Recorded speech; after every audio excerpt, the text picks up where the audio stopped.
berarti sama dengan 1000 tahun dunia.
Assalamualaikum warahmatullahi wabarakatuh.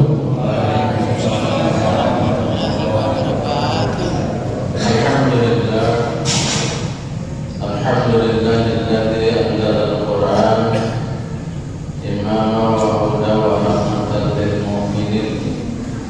Asyhadu an la ilaha illallah wahdahu la syarika lahu wa asyhadu anna Muhammadan abduhu wa rasuluh la nabiyya ba'dahu ila yaumil qiyamah.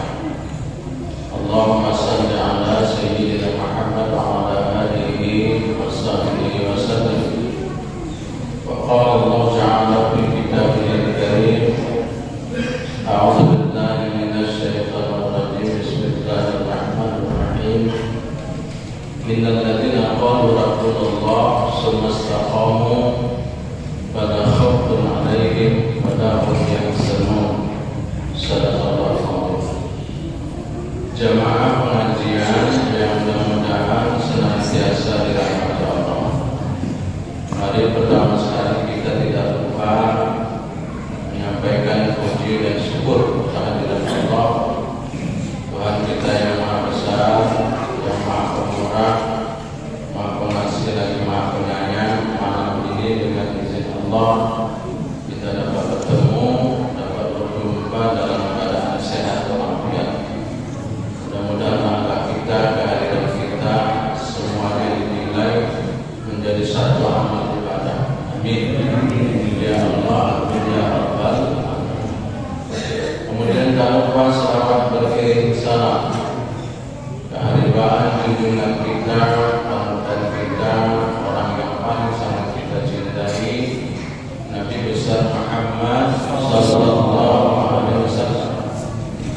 Malam ini judul pengajian kita adalah doa berlindung dari 4 ujian yang membahayakan menurut petunjuk Rasulullah sallallahu alaihi wasallam. Yaqulu, maka Rasulullah berkata, Allahumma inni a'udzubika min adzabi jahannam wa min adzabil qabri wa min fitnatil mahya wal mamat wa min syarri fitnatil masiihid dajjal. Ya Allah, aku berlindung kepadamu dari azab neraka jahanam dan dari azab kubur dan dari ujian hidup dan mati dan dari keburukan ujian al-Masihid Dajjal. Baca setelah kita membaca tahiyat akhir, yaitu fil alamina innaka hamidum majid. Sebelum salam baca doa. Jadi dibaca sebelum Assalamualaikum warahmatullahi wabarakatuh. Apakah hukumnya membaca doa ini? Para ulama berbeda pendapat. Ada yang mengatakan wajib, tapi jumhur ulama mengatakan hukumnya sunnah. Jadi kita sepakat hukumnya sunnah, tidak wajib. Jadi kalau seseorang waktu selesai tahiyat akhir dia tidak membaca doa ini, tidak merusak salatnya. Hal yang kita minta pertama, berlindung dari siksa neraka jahanam.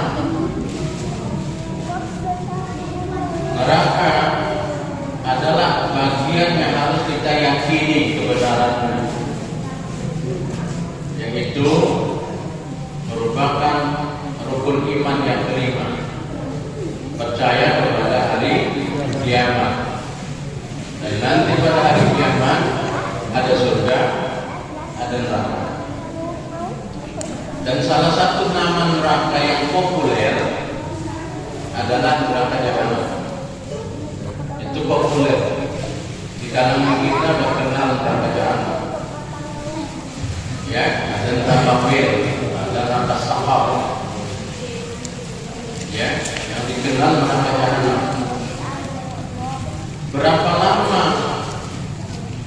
hari akhirat dibandingkan dengan hari dunia? Ada dua dalil yang mendukung berapa lama. Pertama, kita buka surah Al-Hajj ayat 47.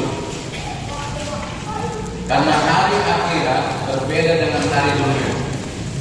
Dalil Quran dulu kita sampaikan. Surah Al-Hajj ayat 40. Pertengahannya A'udzubillahi minasyaitonir rajim. Wa inna dan sesungguhnya yauman, satu hari. Yauman itu satu hari. Ya, inna rabbika, di sisi Tuhanmu,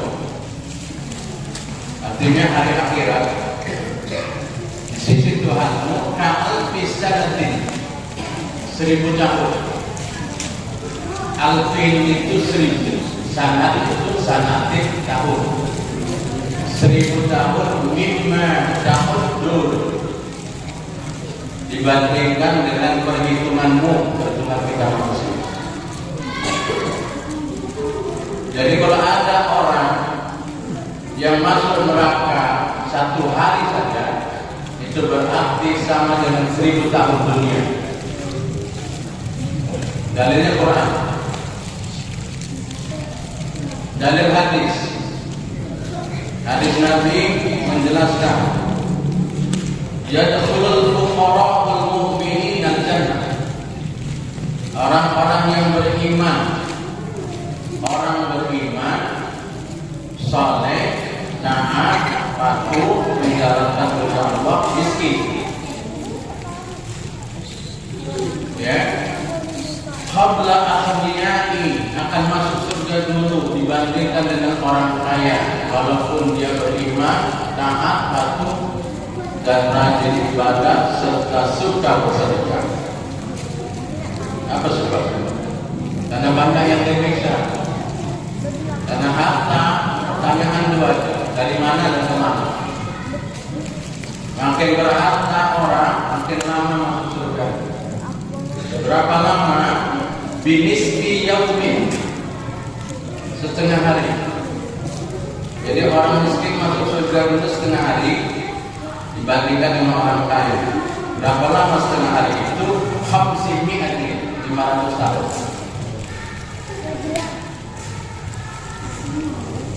Itulah sebabnya doa ini sangat penting, diprioritaskan Rasul pada nomor 1. Walaupun ada hadis lain yang sama sebetulnya tujuannya, Allahumma inni a'udzubika min adzabil qabri wa min adzabil nar.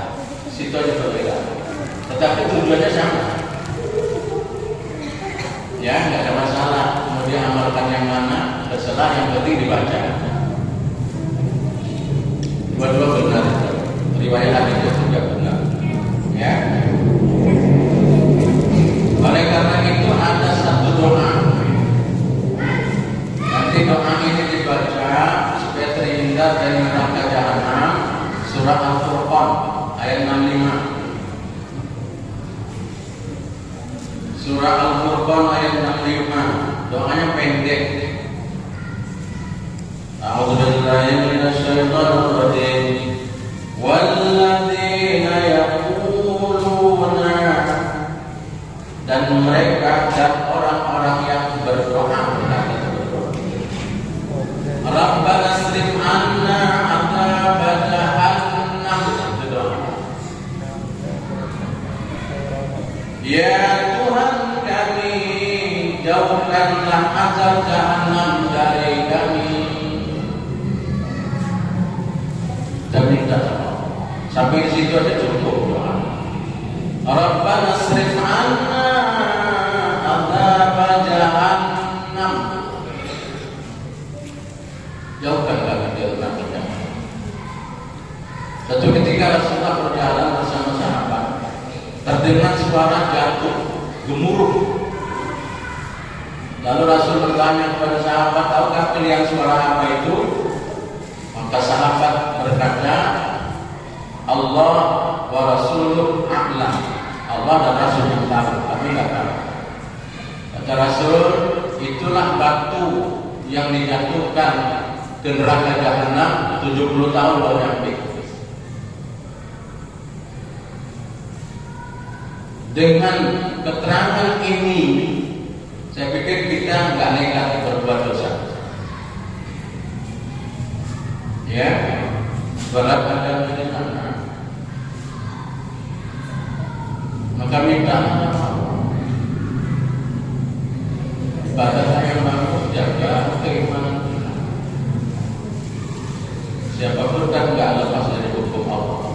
Mungkin di sini lepas ya, di sana nggak lepas. Kedua, berlindung dari azab kubur. Buka surah Al-Kafir ayat 45 dan 46. Al-Kafir sama dengan surah Al-Mu'min. Kalau kita cari di Quran tidak ada Al-Kafir ya, Al-Mu'min. Al-Mu'min berbeda dengan Al-Mu'minun. Ya, tapi kalau di aplikasi HP dia Al-Kafir. Ayat 45 dan 46. A'udzubillahi minasyaitonir rajim. Fawaqahu Allahu sayyi'ati ma makaru wa haqa bi ali fir'auna su'ul 'adzab. Maka Allah memeliharanya Musa dari kejahatan tipu daya mereka. Tipu daya Firaun. Sedangkan Fir'aun beserta pengikutnya dikepung oleh azab yang sangat buruk. An-naru yu'raduna 'alaiha ghuduwwan wa 'ashiyyan. Kepada mereka diperlihatkan neraka pada pagi dan petang hari. Mereka masih dikubur dalam batu, sedang diazab di situ. Tapi dia tunjukkan pagi ini tempat itu. Allah mengambil sampel ya, sampel orang yang modelnya coraknya menjelang, yang setara, yang mirip-mirip, bukan mirip rumahnya, mirip sifatnya, arogannya, kesombongannya. Dilihatkan Allah, belum masuk ke sana tapi ditunjukkan. Ya, ditunjukkan dulu. Wa yauma taqumus saa'ah. Lalu dan pada hari terjadinya kiamat, kepada malaikat diperintahkan, adkhilul ala fir'aun. Masuklah Fir'aun beserta pengikutmu asyaddal azab, ke dalam azab yang keras. Berlindunglah kita kepada Allah agar dijauhkan dari azab kubur. Azab kubur, ada nikmat kubur. Ya, kalau azab kubur ada beberapa hal yang dijelaskan. Kalau nikmat kubur, yang bisa kita bayangkan lah namanya nikmat. Ya, kalau minum teh manis nikmat apa enggak? Nah, nikmat itu lah kira-kira. Minum makan roti nikmat apa enggak? Nikmat itu lah kira-kira. Enak-enak lah gitu aja. Gak usah kita tanya macam mana Pak nikmatnya itu. Yang penting gak biasa. Tapi azab itu ada beberapa hadis yang menjelaskan. Ya, ada ular sujratul aqrab. Ya, yang akan mematuk kepala orang yang malas sholat. Itu jelaskan. Adanya penyempitan kubur sehingga bertemu rusuk dengan rusuk, sehingga kita akan berdoa, ya Allah lapangkan kubur. Api yang membakar dan lain sebagainya. Jadi kita berdoa kepada Allah agar terhindar dari azab kubur dan kita mendapatkan nikmat kubur. Amin. Suatu ketika Rasulullah berjalan bersama sahabat, dia turun dari kendaraannya, lalu dia ambil 2 lembar daun kurma. Di sana kan kurma yang ada, itu kurma yang diletakkan di bawah kuburan. Dia katakan semoga Allah meringankan azab orang yang sedang diazab. Sahabat bertanya, apa dosanya ya Rasul ketika dia masih hidup dulu? Yang pertama, salah istinja. Jadi istinja jangan sembarangan, hilang baru rasa yang karena.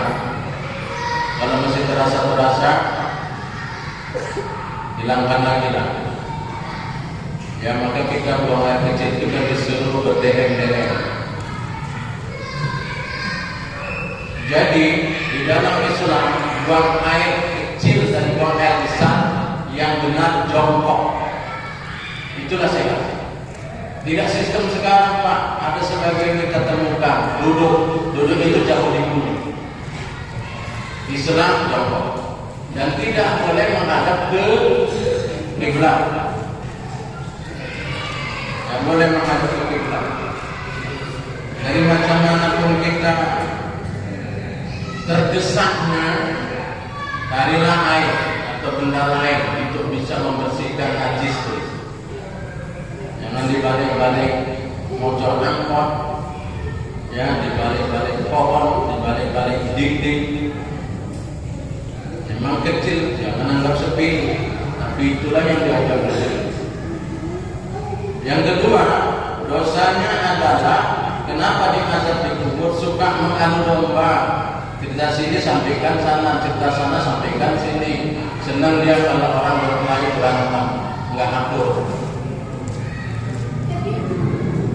Ini perbuatan tidak baik. Ya, dia suka suasana itu panas terus. Yang suka dia melihat orang adem yang tentrem. Suatu ketika Khalifah Utsman bin Affan melewati makam, dia menangis sampai membasahi jenggot. Maka sahabat bertanya, kenapa engkau demikian? Aku ingat pesan Rasul, kalau kita selamat di kuburan, maka ringanlah di kubur. Kalau ringan di kuburan, ya ringan di alam kubur, untuk saya, ringan di alam kubur, ringanlah di kubur. Tapi kalau sudah kita berat di alam kubur, beratlah di kubur. Sampai begitulah kekhawatiran level Khalifah Utsman bin Affan itu level jamin masuk berlindung dari ujian hidup dan ujian mati. Ya, kita hidup tidak akan pernah berhenti dari ujian. Allah sudah kasih buat kalian kalau di dunia nanti akan diuji. Kalau bahasa kita dites, kira-kira kita sabar atau enggak, istiqomah atau enggak, ya, diuji. Kadang-kadang ujian itu dari pasangan kita, kadang-kadang ujian itu dari diri kita. Makin hari fisik kita makin turun, penyakit dorongan, semua asam daya. Makin tua, makin turun kekuatan fisik kita. Kadang-kadang ujian dari anak. Anak cuma satu, tapi tiap hari uji awal. Ada hari tanpa masalah. Kadang-kadang dari jiran, kadang-kadang dari kerjaan, kadang-kadang dari penghasilan. Kebutuhan meningkat, penghasilan berkurang. Ya, itu tantangan ujian. Apakah ketika kita diuji depresi, stres, putus asa, atau kuat? Diseleksi kita. Kita minta kepada Allah, ya Allah berikan aku kekuatan dalam ujian hidupku di dunia. Kemudian kita juga meminta ujian ketika mati. Saat mana itu sakratul maut. Ada satu kitab menjelaskan, ada seorang ulama, ya, sudah ditunggui murid jamaahnya karena sakit. Dan menurut perkiraan murid jamaah anaknya, keluarganya, ini sedang sakarat. Maka diajari la ilaha illallah. Dia menggelengkan tangannya, melambaikan dengan kata tidak. Orang pun heran, dia taat ibadah, alim, berilmu, tapi kenapa dia seperti ini? Diulangi lagi, diulangi sampai 3 kali. Memang kita di saat orang mau meninggal itu disuruh Nabi lakinu mautakum la ilaha illallah. Itu hadisnya. Ajarilah olehmu orang yang mau meninggal la ilaha illallah. Yang ngajar itu orang yang dia kenal, bukan orang yang dia benci, orang yang dekat dengan. Dan ngajari itu tidak boleh cepat-cepat, perlahan tengok reaksi. Bahkan akhiru kalami la ilaha illallah dakhalal jannah, dan sinkron dalilnya. Siapa yang akhir ucapan la ilaha illallah, dia akan masuk surga. Salah salah. Maka kita disuruh ngajari orang yang meninggal. Tapi ketika dia diajari dengan takdir Allah, izin Allah, dia sadar. Setelah dia sadar, ditanya oleh anaknya, muridnya jamaah, kenapa tadi bapak, kita bapak, kok menyebut tangan seperti itu dengan tangan tidak? Waktu aku kalian sangka sakarat itu, datang setan kepada. Jadi seorang yang meninggal dunia, riwayat yang kuat menyatakan setan turun untuk merampok iman kita, dan itu grand final. Itu grand final. Ya, maka kita jaga betul itu. Maka waktu itu dia menyodorkan minuman kepada, maka orang yang meninggal itu sangat haus dan sangat lapar. Dia sodorkan minuman. Kalau kamu minum ini, ya, menurut dia dalam saat itu akui bahwa Tuhan tidak ada. Bukan dia mengatakan. Jadi ini perjuangan akhir dari seorang manusia. Sukses apa enggak? Maka kata Rasulullah dalam satu hadisnya, innamal a'malu bikhawatimiha. Amal, nilai amal seseorang ditentukan bagaimana keadaan akhir hayatnya. Jadi apa hobi dia waktu hidup itu terbawa waktu mau mati. Carilah hobi yang bagus, hobi ngaji, hobi baca Quran, hobi zikir, itu dia. Hobi sholat sunat. usia kita sudah mulai uzur. Ya, itu persentase akhirat harus lebih tinggi daripada dunia. Tidur pun udah mulai berkurang, penyakit udah datang satu-satu, bahkan golongan sehingga nggak berani periksa ke dokter. Udah mulai lemas, duduk lamanya nggak tahan. Kadang-kadang kaki mau diselonjorkan, tapi segan sama ustadznya. Dengar nggak bisa lama, setengah jam ada tutup mata. Itu memang faktor U. Jadi kalau kita umur dan 60 nggak mau juga tahan ibadah kepada Allah, kapan lagi? Nggak mau jinah ke masjid, kapan lagi? Orang yang terlalu betah di rumah akan tidak betah di masjid. Bagaimana kita supaya kita lebih betah di masjid ini, Pak? Kita betah di masjid. Jadi bagaimana supaya apa yang kita lakukan yang baik sehingga akhir hayat kita itu baik? Logikanya kan gitu, Pak. Orang bikin baik kan hasilnya baik. Harus kita lakukan seperti itu. Maka ada satu doa yang diajarkan Nabi yang mesti kita baca.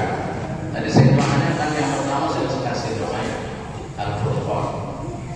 Ya muqallibal qulub, sabbit qalbi ala dinik wa ala ta'atik. Itu kan doa pula. Ya muqallibal qulub, sabbit qalbi ala dinik wa ala ta'atik. Wahai yang membalik-balikan hati, kita minta doa. Hati kita ini qalbun qab. Artinya kalau bahasa Indonesia sih bolak-balik. Hari ini bisa lagi, besok bisa malas, Pak. Jadi kita minta supaya hati kita ini bisa lurus, rajin, jangan malas-malas. Yang kita khawatirkan di saat kita malas itulah wa ijra'il datang. Di saat kita tuh malasnya itu. Maka yang paling berat, Pak, dalam hidup ini istiqomah. Istiqomah itu terus menerus gitu. Apapun masalah, sholat gak pernah tinggal. Istiqomah itu yang paling berat. Kita minta sama Allah, ya Allah jadikan aku ini orang yang istiqomah. Mempertahankan, Pak, lebih berat daripada meraih. Mempertahankan amal yang sudah jalan ini, Pak, ini berat ini. Bagaimana kita bisa mampu kita menjaga sholat jamaah awal waktu tepat di masjid? Itu prestasi. Itu prestasi. Enggak terlalu banyak orang bisa dapat seperti itu. Mempertahankan istiqomah, bagaimana sholat 5 waktu itu ya bisa berjamaah di masjid. Itu paling berat. Memang ucapannya ringan, tapi prakteknya berat. Karena tarik ulur dunia ini berat. Yang keempat, waktu kita 1946 ya. Yang keempat ini penjabaran saya nanti panjang, tapi saya kasih itu. Ya, mukadimahnya akan datang saya jelaskan. Kita akan berlanjut kepada mengenal profil Al-Masih Dajjal. Kemudian kita akan membuka tafsir surah Al-Kahfi. Jadi ada banyak ya. Yang keempat, berlindung dari keburukan fitnah. Fitnah itu ujian. Al-Masih Dajjal. Dia tasghir. Al-Masih Dajjal. Al-Masih itu artinya, itu bahasa Ibrani, artinya merusak, membelai. Ada 2 Al-Masih di dalam agama kita. Satu positif, satu negatif. Satu Isa Al-Masih, satu Al-Masih Dajjal. Jadi Al-Masih artinya mengusap, membelai. Karena Rasulullah mengusap orang buta bisa melek. Mukjizat. Mukjizat itu diberikan, kelebihan yang diberikan Allah kepada Nabi dan Rasul, tidak kepada manusia biasa, dan tidak bisa dipelajari dan tidak bisa diulang. Gak mungkin tongkat Nabi Musa dipukulkan 2 kali, gak mau. Ya sekali, itu mukjizat. Nabi Isa mengusap orang yang sakit lepra, supah, baik. Dan Nabi Isa bisa menghidupkan orang mati.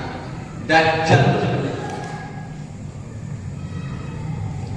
nanti bisa mengusap mata orang buta jadi melihat. Orang supah diusap bisa baik, dan orang mati bisa dibangkitkan dari kubur. Itulah Al-Masih Dajjal. Tetapi dua-duanya berbeda. Dajjal melakukan itu untuk menyelewengkan akidah manusia, membelokkan keyakinan manusia, menyesatkan manusia. Tetapi Nabi Isa menguatkan dakwahnya sebagai seorang rasul. Itu beda. Bahkan Al-Masih Dajjal ini punya kelebihan lain.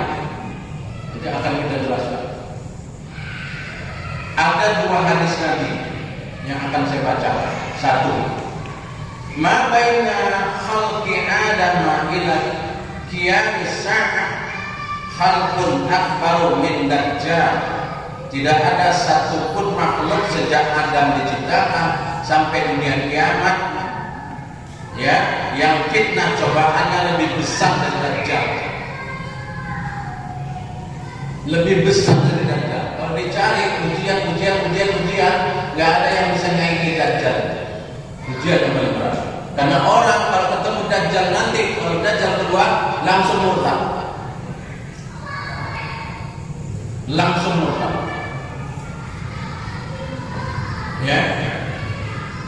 Hadis kedua, ma bu'isa nabiyyun illa antara ummatahu ahwar al-kadha.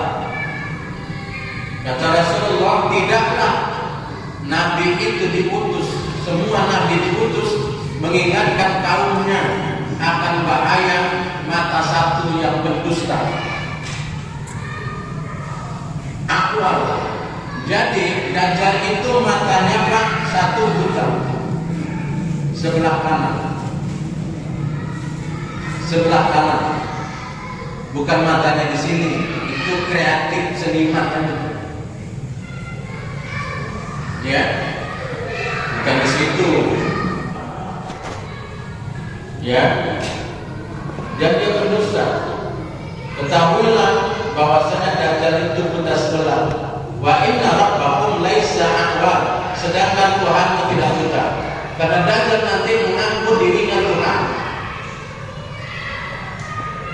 Ya, wa inna baina ainaini maktubun kafirun.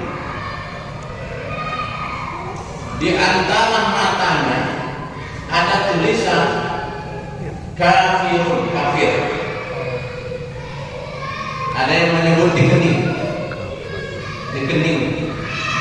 tulisan kafir, dan itu hanya bisa dibaca oleh orang beriman, orang yang betul-betul beriman. Orang kafir nggak terbaca, orang munafik, orang Islam itu ada munafik, bajunya Islam, dalamnya kafir, ya, nggak terbaca. Orang fasik, apa itu fasik? Mengekalkan dosa kecil, mengerjakan dosa besar, termasuk orang meninggalkan sholat, itu fasik, tak terbaca. Dan memang itu sasaran Dajjal. Sasaran Dajjal. Terakhir sebagai penutup, 2 menit lagi. Ada 3 kelebihan Dajjal diberikan Allah. 1, umurnya dipanjangkan Allah sampai nanti menjelang kiamat. Akan dibunuh oleh Nabi Isa alaihissalam di Babul Lut, yaitu Palestina. Ya. Yang kedua, Dajjal ini jenius. Tidak ada orang orang sejenius dia. Dia 60 tahun di atas jenius orang normal. Dan yang ketiga, dia punya ilmu sihir yang luar biasa. Dan tidak ada sihir di dunia ini yang bisa menandingi sihir Dajjal. Itu kelebihan yang Allah berikan.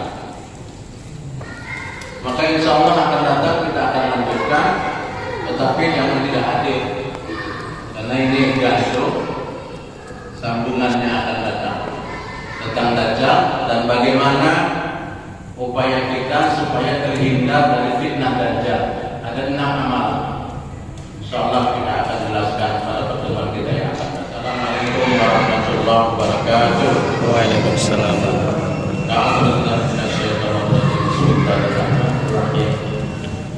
Alhamdulillahirabbil alamin wassalatu wassalamu ala asrofil anbiya'i wal mursalin wa ala alihi wa sahbihi ajma'in. Allahumma shalli ala sayyidina Muhammad wa ala ali sayyidina Muhammad. Allahumma ighfir lana dhunubana wa liwalidayna warhamhuma kama rabbayana saghira.